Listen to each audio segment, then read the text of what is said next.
কাছে বলিব আমার দুঃখের কথা?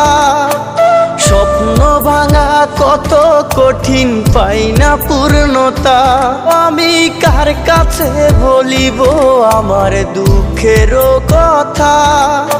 স্বপ্ন ভাঙা কত কঠিন, পাই না পূর্ণতা। আমার চোখের জলে ভাসে নদীরে,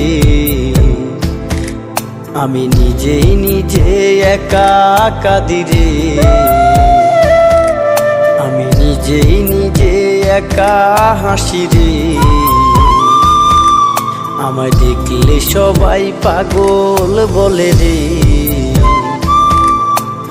ওরে আমার মাটির পুতুল রে,